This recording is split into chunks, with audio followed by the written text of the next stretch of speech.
les paroles de la vie. Oui, bien-aimé, le Seigneur Jésus-Christ a les paroles de la vie.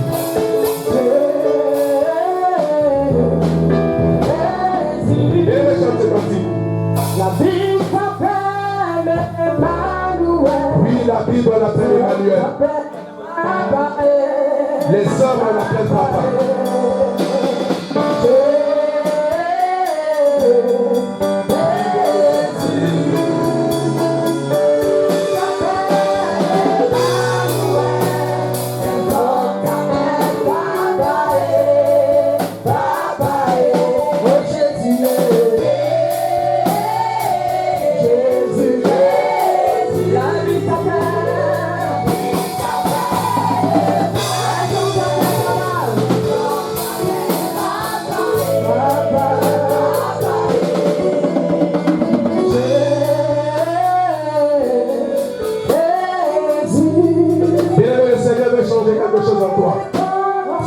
Tu vas chanter.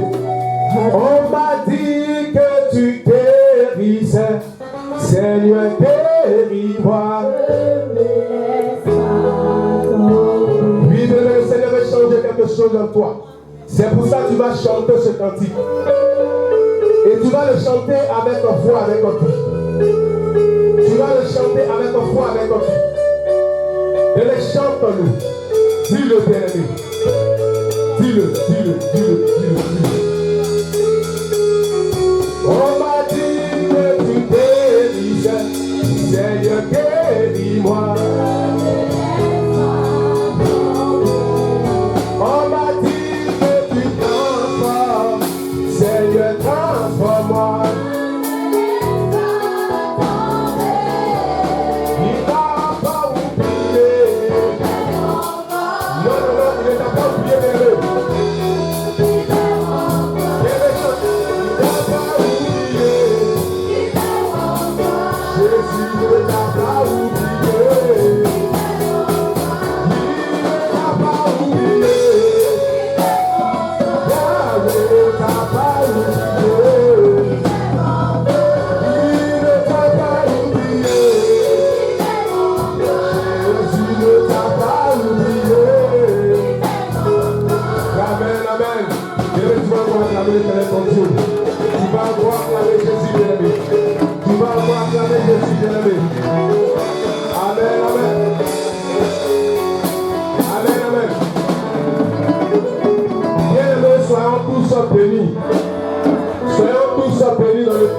De notre Seigneur Jésus-Christ. Amen, amen. Bien-aimé, il faut dire à quelqu'un que le temps est. Amen. Après plusieurs appels, si je peux m'exprimer ainsi, je dirais qu'aujourd'hui, le temps est arrivé. Amen. Amen. Amen. Parce que toutefois, notre papa me disait, ah mais Guy, ouais, il faudrait que tu passes aussi. Amen. Il faudrait que tu passes. Donc à chaque fois, on repoussait chemin. Papa, voilà. Mais il fallait que ce jour-là arrive. Amen. Et ce jour-là, c'est aujourd'hui. Amen, amen. Bien aimé, nous allons d'abord prier. Rendre grâce à Dieu pour notre Père spirituel. Amen. Dis merci à Dieu pour sa vie, pour tout ce qu'il fait pour nous, pour le modèle qu'il est pour nous.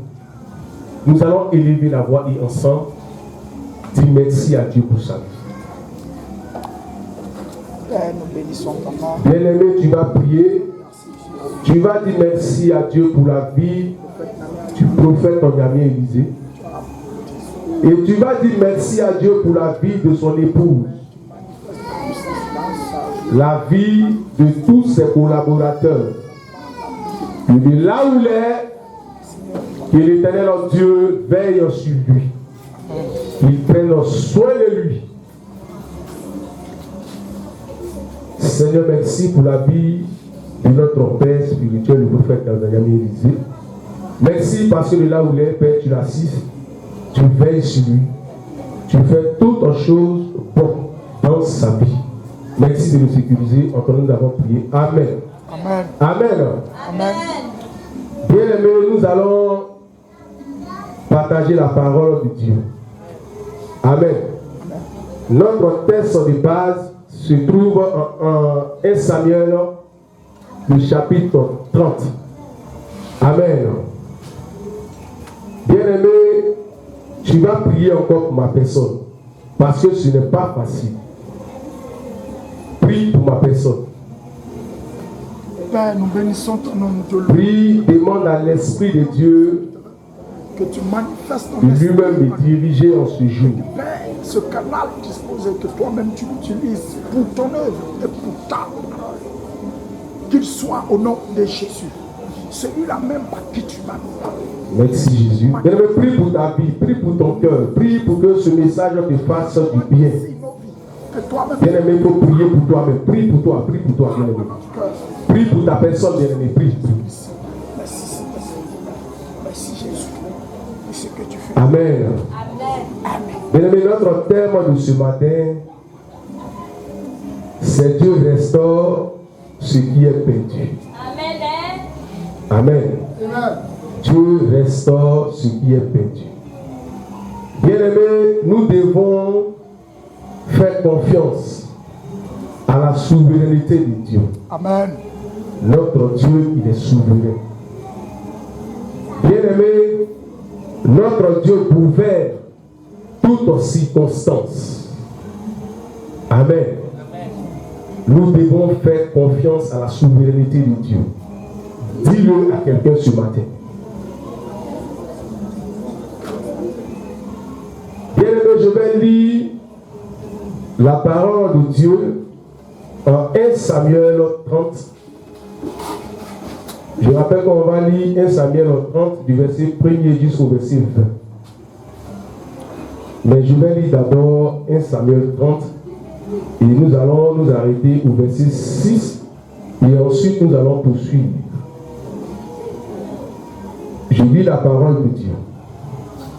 Lorsque David arriva le 3e jour à Stiglag avec ses gens, les Amalécites avaient fait une invasion dans le Midi et à Stiglag. Ils avaient détruit et brûlé Stiglag. Après avoir fait prisonnier les femmes et tous ceux qui s'y trouvaient, petits et grands, ils n'avaient tué personne. Mais ils avaient tout amené et s'étaient remis en route. David et ses gens arrivèrent à la ville et voici, elle était brûlée. Et les femmes, les fils et les filles étaient emmenés captifs. Alors David et le peuple qui était avec lui élevaient la voix et pleuraient jusqu'à ce qu'ils n'eussent plus la force de pleurer. Les 2 femmes de David avaient été emmenées, Achinoam de Gisraël et Abigail de Carmel, femme de Nabal. David fut dans une grande angoisse, car le peuple parlait de le lapider, parce que tous avaient de l'amertume dans l'âme, car chacun, à cause de ses fils et de ses filles, David avait repris courage en s'appuyant sur l'Éternel, son Dieu. Amen. Amen. On peut acclamer le Seigneur bien-aimé. Bien-aimé, ici, la parole de Dieu nous dit que David, à un certain moment de sa vie, s'est retrouvé en train d'être pourchassé par Saül. Quand nous lisons le chapitre 27, David lui-même dit de sa bouche qu'il est préférable qu'il s'en aille loin de Saül, de peur que Saül mette la main sur lui. Amen. Amen. Au verset 27. Quand nous partons au verset 29, la Bible nous dit que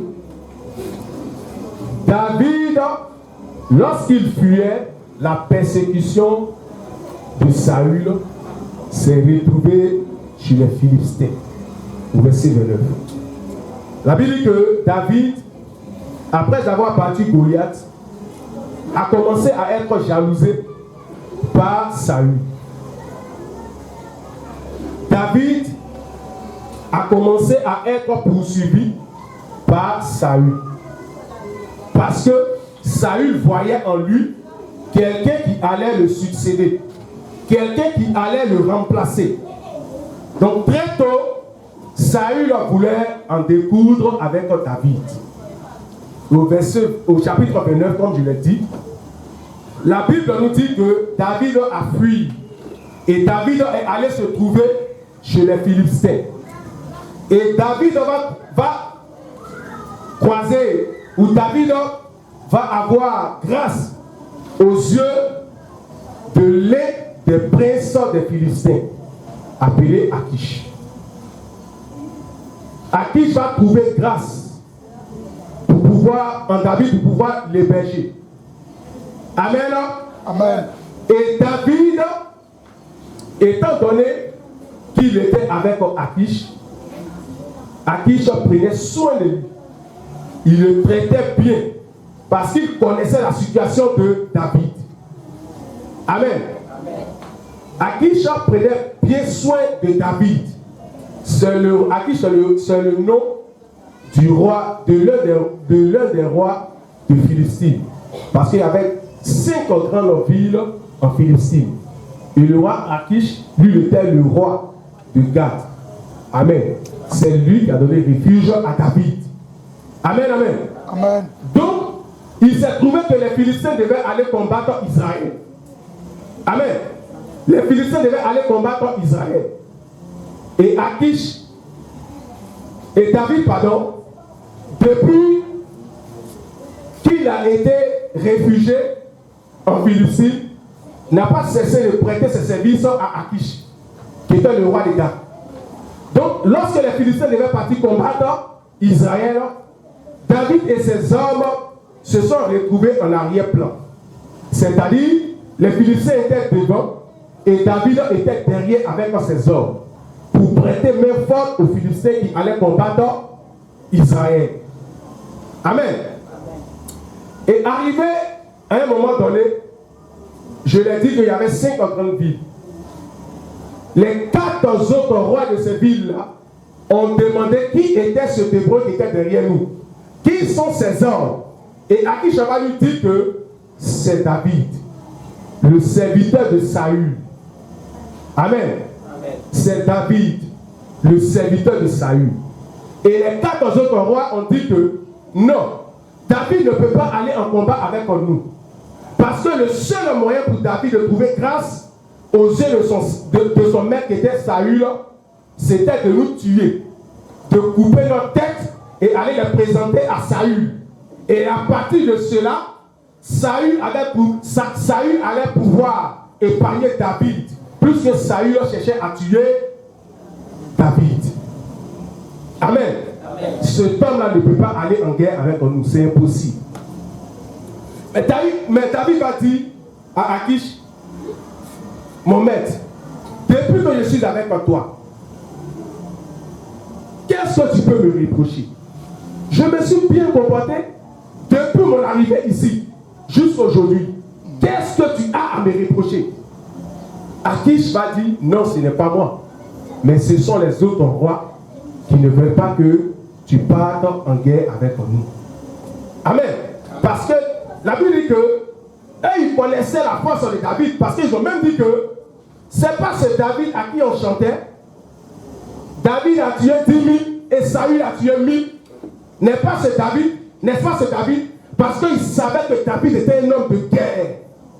Eux, ils redoutaient David, de peur que David se tresse contre eux sur le champ de bataille. Donc ils ont jugé bon de dire à David de retourner. Amen. Amen. Et Akish va dire à David, David, s'il te plaît, toi et tes hommes, rentrez à Stiglag. Stiglag, c'est la ville où David a trouvé refuge lorsqu'il a fui Saül. Amen, amen. Amen. C'est la ville où David a trouvé refuge. Donc, David et ses hommes ont dit, ok, nous allons partir.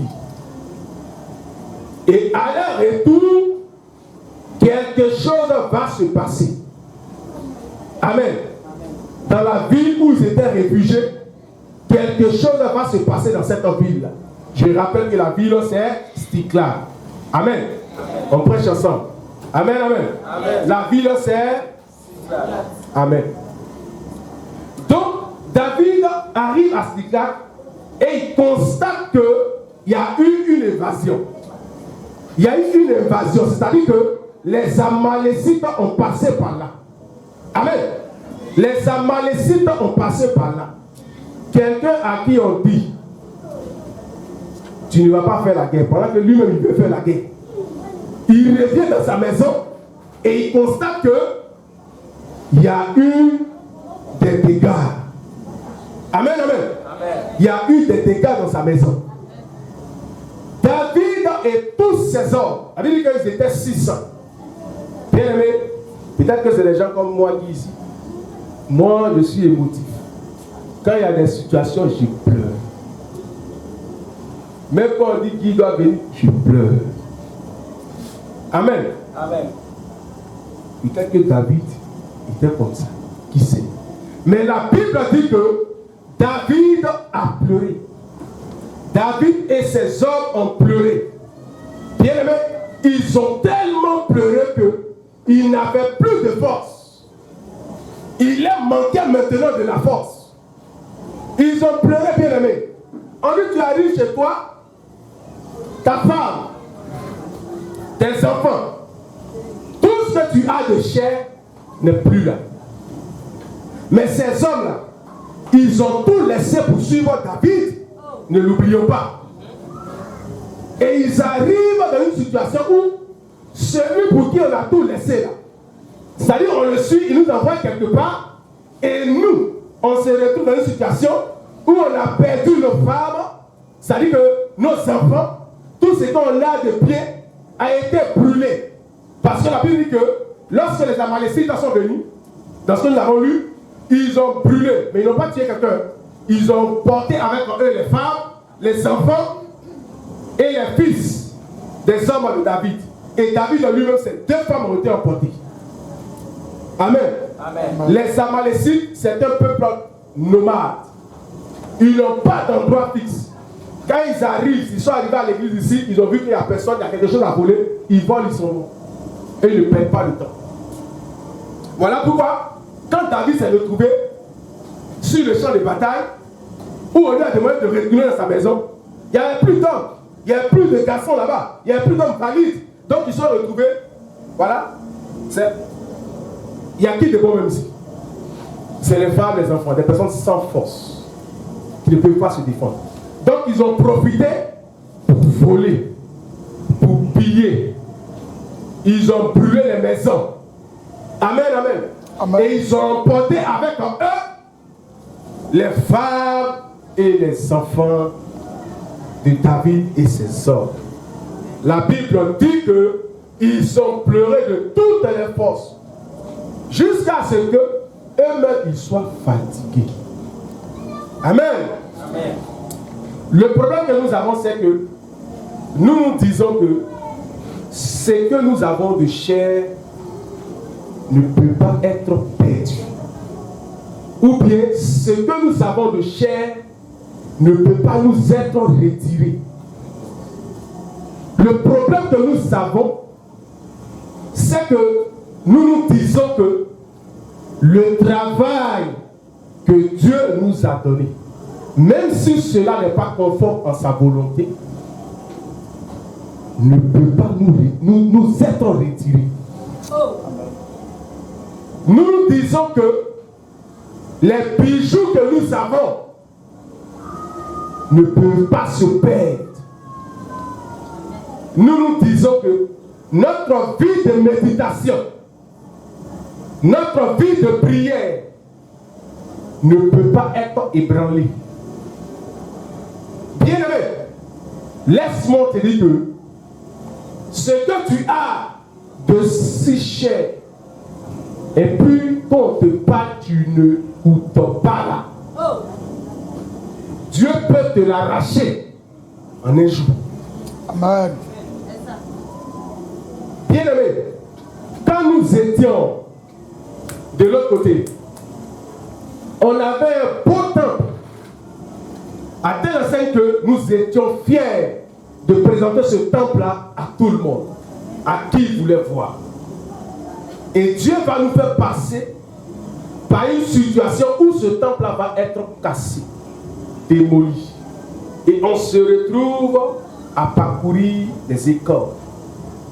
On est ici.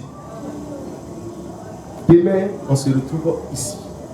Jusqu'à ce que on soit ici. On a eu du chemin. Mais le temps qu'on avait là, c'était notre stick-là. C'était ce qui nous était cher. Amen. Mais on l'a perdu. Amen. Mais après avoir perdu ce temple-là, on s'est encore armé de courage. Ceux qui devaient partir sont partis. Et nous sommes restés. Amen, amen. Amen. Et nous sommes restés. Bien aimés, le problème que nous avons, c'est que nous nous disons que nous sommes chrétiens et que rien de mal ne pourra nous arriver. Amen. C'est l'erreur que nous commettons. Amen. La Bible dit, dans le Psaume 34 au verset 19, que le malheur atteint souvent le juste, mais l'Éternel en délivre toujours. Amen. Le malheur atteint souvent le juste, mais l'Éternel en délivre toujours. Bien, mais qu'est-ce que tu as de cher? Qu'est-ce que tu as de précieux que le diable te l'a arraché? Qu'est-ce que tu as? Bien, ici, la Bible nous dit que David et ses hommes se sont mis à pleurer de toutes les forces. C'est tellement que dans la ville où ils étaient là, il y avait des... Peut-être que c'était l'argent. Amen.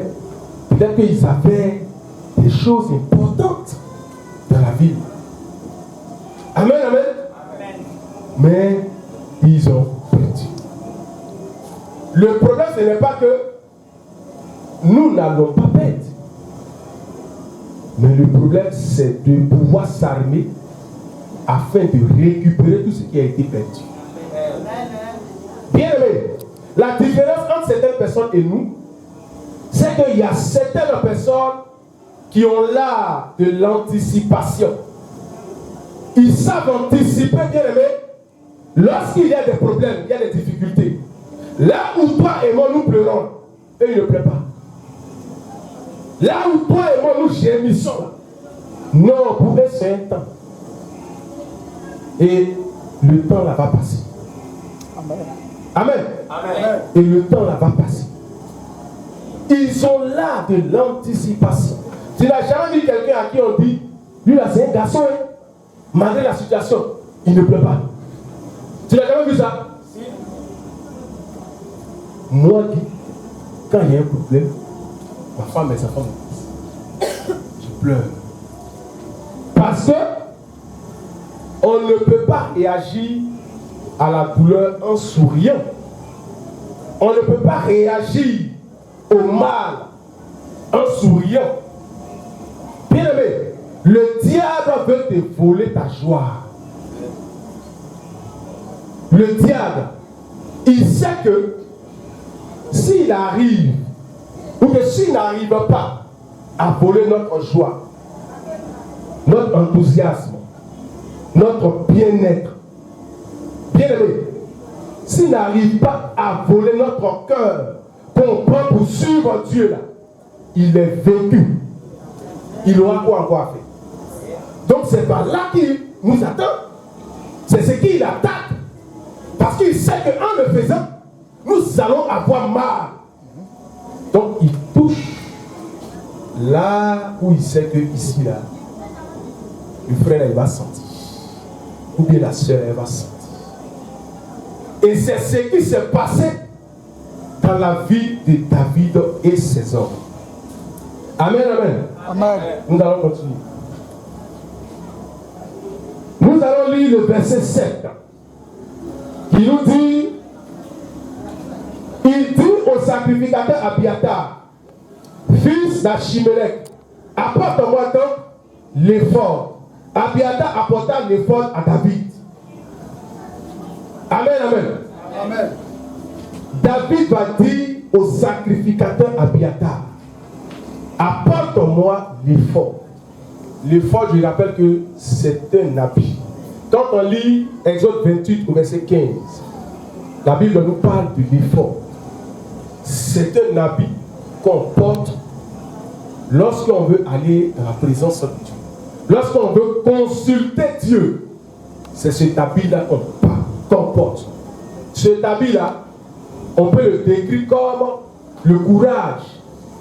On peut le décrire comme la force que Dieu nous donne. Amen, amen. Amen. Cet habit-là, bien aimé, on peut le décrire comme le courage. Parce que quand nous passons par cette situation-là, nous avons besoin de redoubler d'efforts. Nous avons besoin d'avoir suffisamment de courage. Nous avons besoin, bien aimé, d'avoir la foi. Comme nous dit la Bible en Hébreux 11:1, la foi, c'est la ferme assurance des choses qu'on espère et une démonstration de ce qu'on ne voit pas. Amen. Amen. La Bible dit que David, après avoir fini de pleurer, David a dit que c'est bon. Je vais demander à quelqu'un, jusqu'à quand tu vas finir? Jusqu'à quand tu vas pleurer? Tes pleurs vont durer combien de mois? Tes pleurs, non, j'ai des problèmes. Non, ça ne va pas chez moi. Non, si mon frère est là, c'est parce que ça ne va pas. Ça va durer combien de temps? Qui t'a dit que ce matin, moi qui tiens le micro, je n'ai pas de problème? Qui t'a dit que la soeur qui est là, elle n'a pas de problème, Rebecca? Qui t'a dit que le diable n'a pas de problème? Nous tous ici, nous avons des problèmes. Mais nos pleurs là vont durer jusqu'à quand? Nos problèmes là, on va les traîner jusqu'à quand? Dis à quelqu'un, ça va prendre fin. Ça doit prendre fin. Oh, dis-le à quelqu'un, ça doit prendre fin. Ça doit prendre fin. Tu ne sais pas parler quoi? Dis à quelqu'un que ça va prendre fin. Ça doit prendre fin. Dis à ton frère, à ta soeur, porte l'effort. Porte l'effort. Amen. Amen. Nous allons continuer. Amen, amen. Venez acclamer Jésus. La Bible nous dit au verset 8, David consulta l'Éternel en disant, poursuivrai-je cette troupe? L'atteindrai-je? L'Éternel lui répondit, poursuis, car tu atteindras et tu délivreras. Amen. Au verset 9, la Bible dit que, et David a se mis en marche, lui et ses 600 hommes qui étaient avec lui.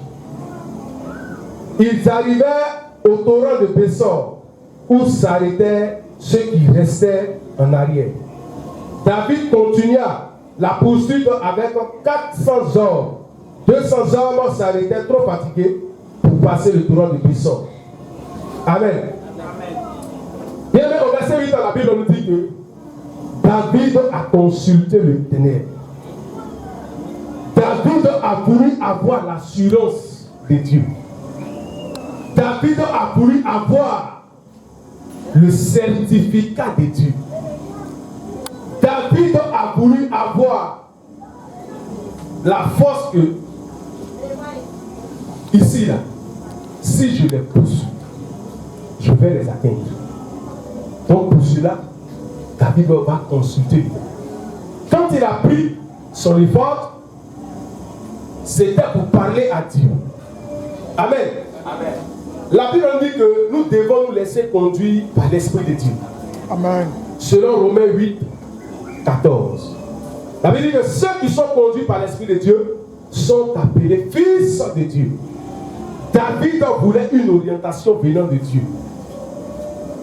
David voulait vraiment se sentir en sécurité auprès de Dieu. Il ne faudrait pas qu'il mette un combat en vain.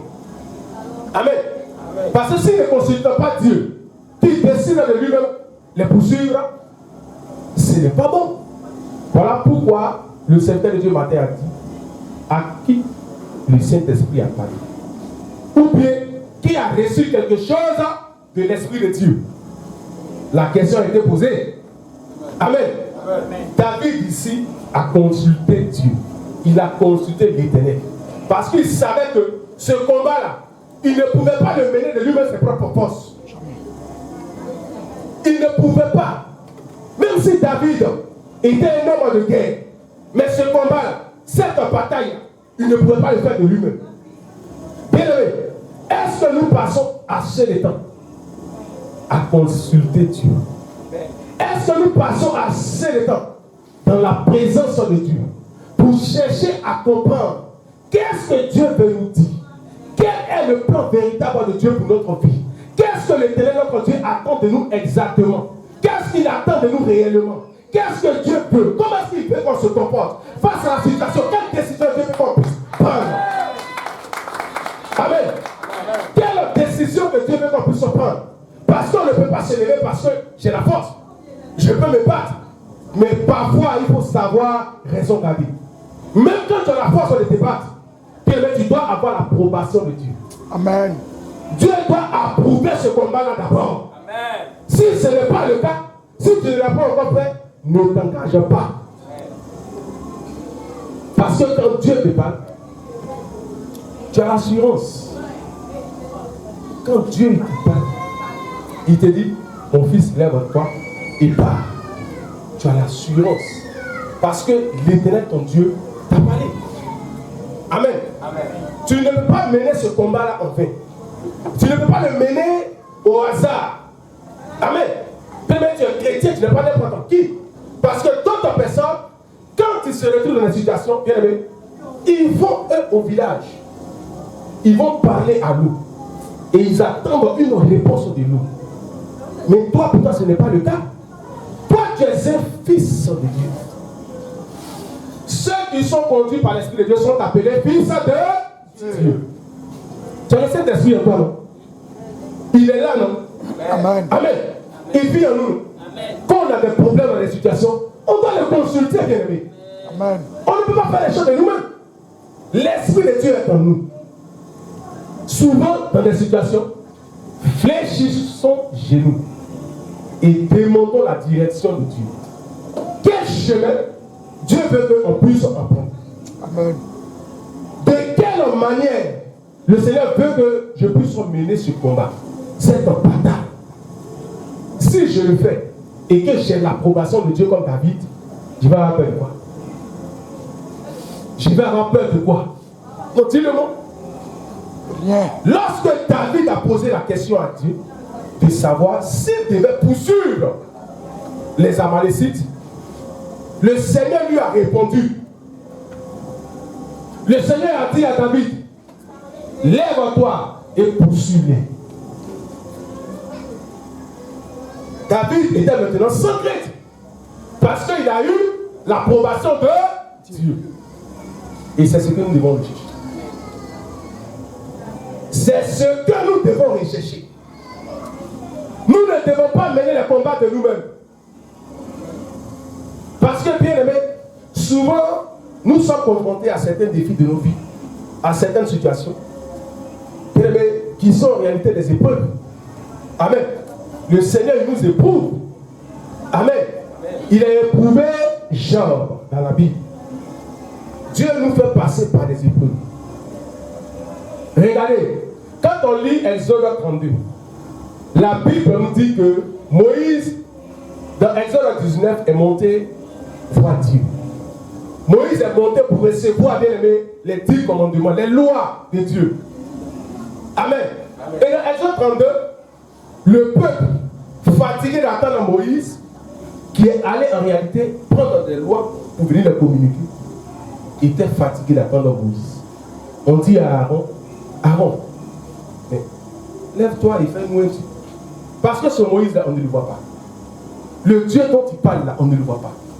Allez Aaron, lève-toi et fais-nous un Dieu qui sera devant nous, que nous allons voir face à face. Amen.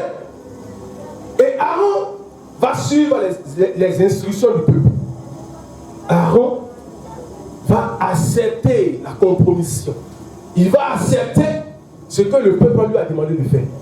Aaron va dire, oh, vous les femmes là, vous qui avez des boucles d'oreilles en or, vous qui avez des chaînes en or, envoyez-les. Et ils les font, et ils fabriquent un faux d'or. Et le peuple se met en train d'adorer ce faux d'or. Dans notre situation de preuve, Dieu peut faire un semblant. Comme si Dieu ne nous écoute pas. Mais il veut voir jusqu'à où tu vas partir. Amen. Eux, ils étaient fatigués d'attendre. Malgré qu'ils aient vu des prodiges bien-aimés dans le désert. Et ils sont fatigués d'attendre. Bien-aimé, tu vas passer par les épreuves. Amen. Amen. Nous allons passer par les épreuves. Amen. Et David, comme je l'ai dit, David s'est retrouvé dans cette situation. Et quand il a fini de consulter Dieu, David arrive à un certain moment où Dieu le rassure qu'il est avec lui, qu'il peut mener ce combat, qu'il doit aller à la poursuite. Amen. Amen. Et là, bien aimé, David se met en route avec ses hommes et arrivé au torrent de Bessor, merci mon frère, arrivé au torrent de Bessor, la Bible dit qu'il y en a 200 personnes qui sont fatiguées. Il y en a 200 personnes qui sont fatiguées. Malgré que eux aussi, les pieds se trouvent dans la main des Amalécites. Mais eux là, ils sont fatigués. Quand tu vas te lever pour certaines choses dans la maison de Dieu, il y aura des personnes qui vont te décourager. Oh. Quand tu vas te lever pour certaines choses dans ta vie, il y aura des personnes qui vont te décourager. C'est-à-dire que tu seras en train de partir avec eux. Hein. Bien vrai qu'on ait fini de parler qu'aujourd'hui là, on doit mener ce combat. Demain, on se lève, on doit partir. L'autre dit que non, on vit maintenant. Non, je ne veux plus partir. Oh. David a continué avec ses 400 hommes. Amen. Amen. David a continué avec ses 400 hommes. Quand les 200 sont restés là, David a continué avec ceux qui étaient là.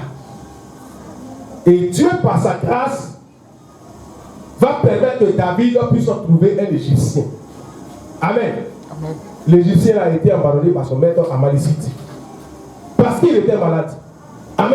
Amen. Et David va approcher cet Égyptien et il va lui dire: d'où est-ce que tu es?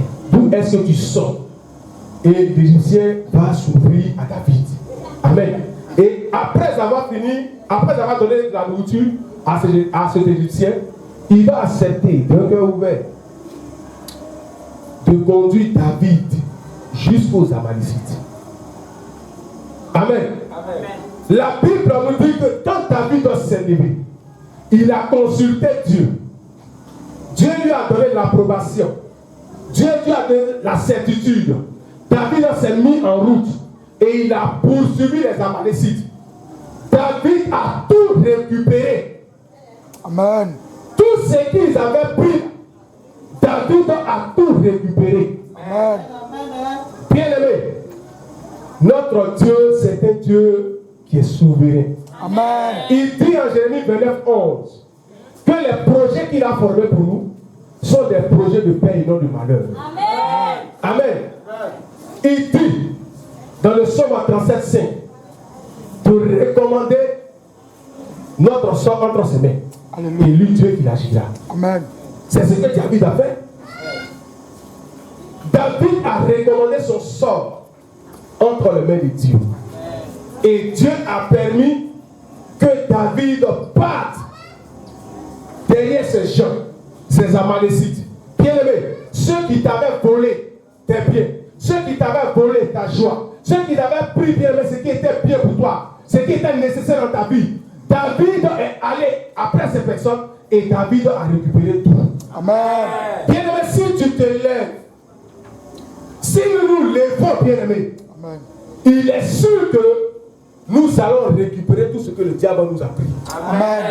Bien-aimé, si c'est dans ta santé, laisse-moi te dire que si tu te lèves le Seigneur permettra que tu récupères ces choses. Alléluia. Mais si c'était le travail, que tu te lèves, le Seigneur permettra que tu récupères ces choses. Amen. Bien aimé, si c'était ta joie que tu avais perdue,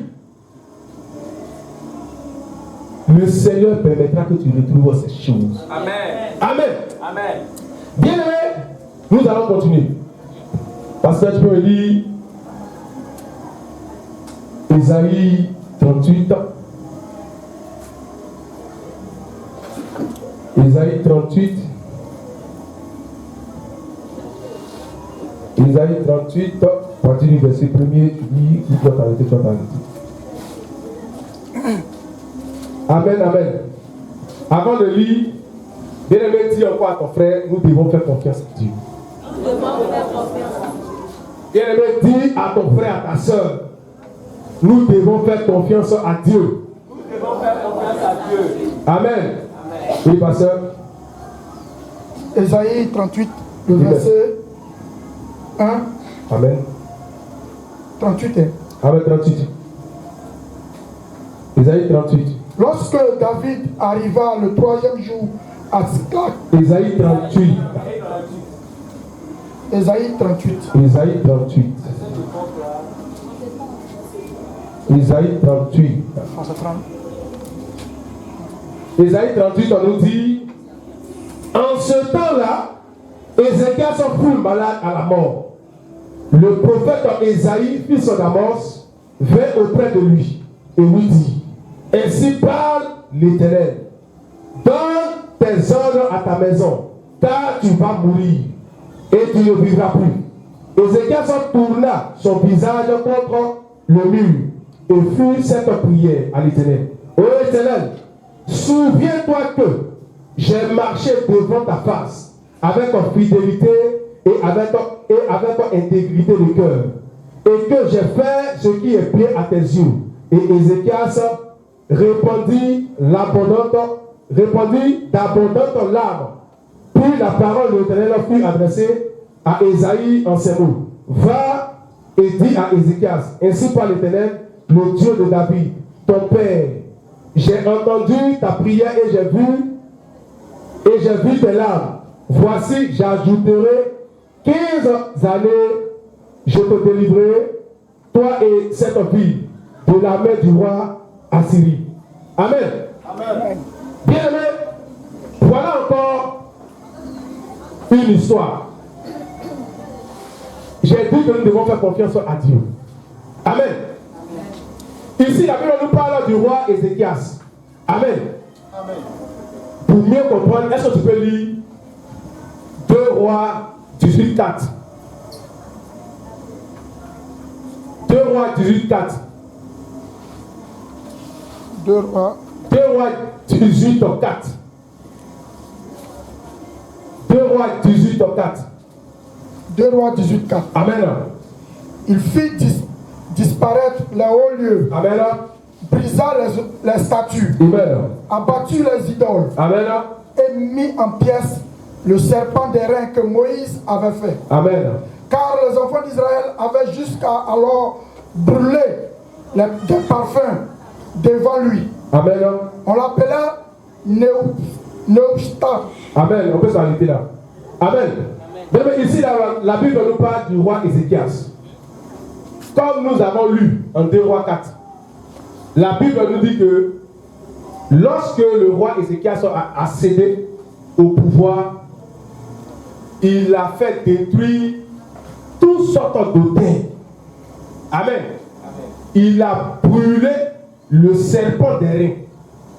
Parce que Dieu avait dit à Moïse de jeter son bâton. Amen. Après ça, quand le peuple maintenant a commencé à adorer, bien aimé, ce serpent-là. Donc quand Ézéchias vient au pouvoir, quand il vient sur le trône, tout ce qui est négatif, tout ce qui n'est pas de Dieu, il décide de les détruire. Amen. Au verset 38 de Ésaïe, au verset 1er de Ésaïe 38, la Bible nous dit que le roi Ézéchias est tombé malade. Et Dieu va envoyer le prophète Élie d'aller dire au roi Ézéchias que cette maladie-là va l'emporter. Amen. Amen. Dieu va dire au prophète Ésaïe d'aller dire à Ézéchias que cette maladie-là va l'emporter. Amen. Amen. Qu'est-ce que Ézéchias a fait? Nous l'avons vu. La Bible dit que Ézéchias aussi a pleuré. Amen. Amen. Il a pleuré comme son père David.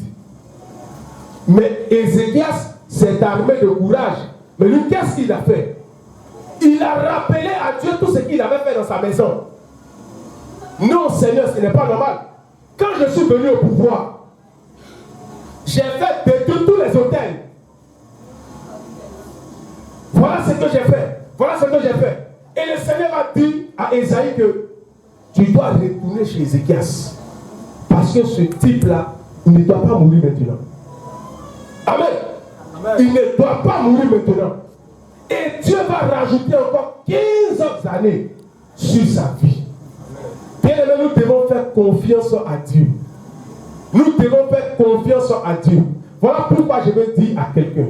Là où les hommes t'avaient imposé des limites, là où les hommes avaient dit de toi à ton sujet que tu ne pourras pas arriver. Voilà pourquoi je veux dire à quelqu'un ce matin.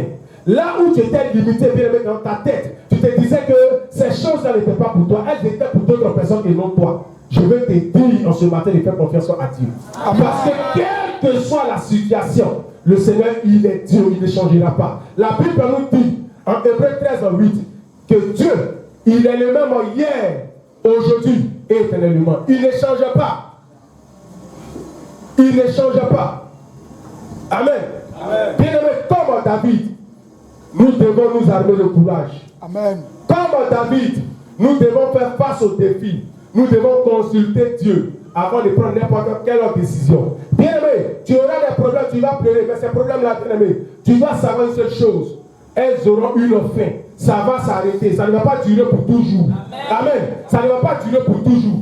Bien-aimé, voilà mon message de ce matin. On va se tenir debout et acclamer Jésus.